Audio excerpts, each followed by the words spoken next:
Assalamu alaikum достор. Өзүңүздөр жакшы билгендей, денеде пайда болгон ар кандай ооруну кетирүү үчүн МПВС түркүмүндөгү дарылардын тобунан бирди колдонобуз. Айта кетсем, диклофенак, ибупрофен, мелоксикам, теноксикам жана башкалар. Тилекке каршы айрым учурларда бул дарылар дагы жардам бере албай калат. Анда биз гормон колдоно баштайбыз. Ага келип гормондор дагы алсыздык кылып калат. Анда наркотикалык аналгетиктерди колдонууга туура келет. Алардын эң белгилүүсү албетте морфин. Анын артыкчылыгы сиздеги ооруну убактылуу толугу менен калтыра алат, бирок кемчилиги сизге өтө катуу зыян алып келет. Организмди бир кыйла алсыратып коет. Андыктан ооруга жеткирбегени аракет кылыш керек. Ушул эле морфиндин табигый аналогу ар бир адамда бар экенин биле бербесеңиздер керек. Анын аты эндорфин. Бул бакыт гормону болуп, сиздеги ооруларды жок кылууга шарт түзө алат. Бул биздеги гормондордун, ошол бакыт гормондордун бирөөсү болуп эсептелинет, 4-5. Негизи биздин организмибизди эки нерсе башкарат. Биринчиси нерв системасы болсо, экинчиси эндокриндик система. Алар экөө эре шаркак иштейт дагы. Бизди жакшы маанайда жүрүүгө, өбөлгө түзө алат. Ошондой эле дене сак жашообузга дагы салым кошо алат. Эми ушул эндорфин гормону тууралуу бир аз айта кетейин.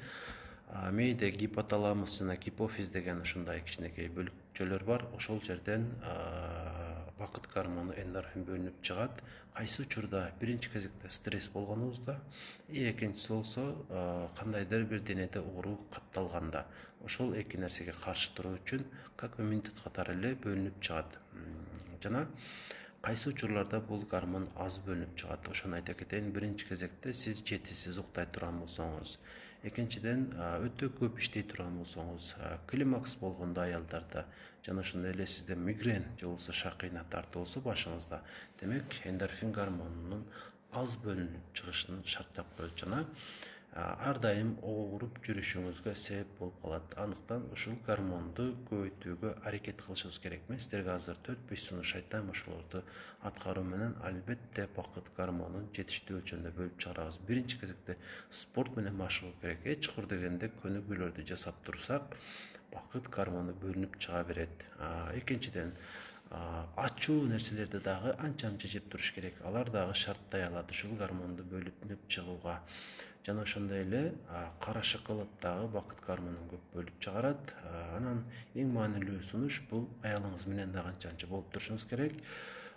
Себеби бул табигый бизге оң таасир этип турган нерселердин бирөөсү. Жана бир гана ушул эндорфин эмес, дофамин, серотонин жана башка бакыт гормондорунун дагы бөлүнүп чыгышына себеп боло турган эң маанилүү нерсе ушул. Иммунитеттин көтөрүлүшүнө салым кошо турган нерсе дагы ушул.